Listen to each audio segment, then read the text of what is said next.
转眼间，2025年快过去了。每当临近一个新的投资年份，特别是现在聊到2026年，你会发现市场上一个非常统一的问话的声音：明年该压什么？压什么赛道？投什么主题？什么是一次能够翻身的机会？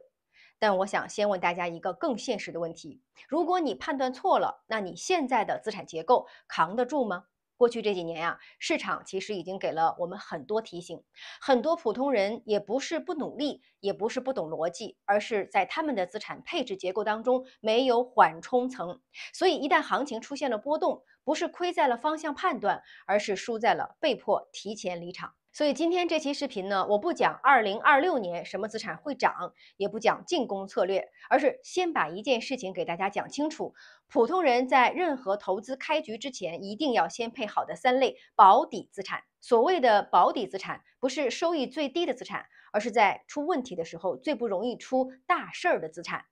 判断一项资产是不是能够保底，我一般看它有没有同时满足这三条标准。第一，它不依赖某个单点事件，它不会因为某一条政策、某一个黑天鹅事件就会系统性的失效。第二，它的现金流和估值不会在同一时间一起消失，你至少还能拿到回报，而不是账面跌，现金也断了。第三呢，也是最重要的，就是它能在不确定的时期接住你的生活节奏。只要符合了这三点，哪怕它现在看上去不那么刺激，它都配得上是保底资产这个名字。第一类保底资产啊，是稳定现金流的资产，它解决的不是你的收益问题，而是被动变现的焦虑。这类保底资产呢，也是多数普通投资者最容易忽略的一类。我给它一句话定位，就是这类资产的任务不是让你赚一票大的，而是能保证你不缺钱。很多人投资失败，表面上看是判断的错误，实际上呢都是现金流断裂引发的被迫决策。稳定现金流资产正是在解决这个问题。它们通常有几个共同的特征：第一，回报来源清晰可持续。那有哪些呢？比如说国债利息啊、高分红蓝筹的现金分红啊、REITs 啊、房地产投资信托基金啊，这些相对稳定的租金现金流，而不是靠讲故事。第二呢，价格波动相对可控，不需要天天盯盘。第三，对于能够提前锁定收益的资产来说，在利率下行的周期当中，它们固定回报的相对吸引力反而会上升。我要强调一点啊，不是所有低风险的资产都能够让你舒服，而是锁定收益结构的资产，在不确定的环境下更容易稳定预期。赚钱靠进攻，活下来呢，我们需要靠稳定的现金流。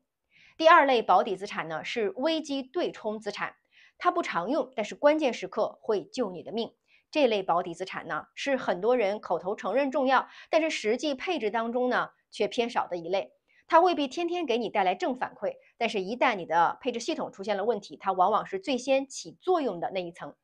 回顾过去的十几年，几乎每一次系统性的波动当中，资金都会做出一个高度一致的选择，就是迅速流向无需解释的安全资产。因为在恐慌的市场环境当中，你不需要分析报表，也不需要判断估值逻辑，它的安全属性呢是被广泛共识过了的。典型特征就包括在风险事件中，相关性往往是负的，在波动当中表现为避险资产，在组合当中主要作用是对冲而不是暴涨。你配置了这一类资产呀，并不是因为你悲观，而是因为你认可一个事实：风险不是常态，但是它一定会周期性出现。而我们要做的不是预测它到底什么时候能来，而是在它来之前呢，给自己留一道缓冲防线。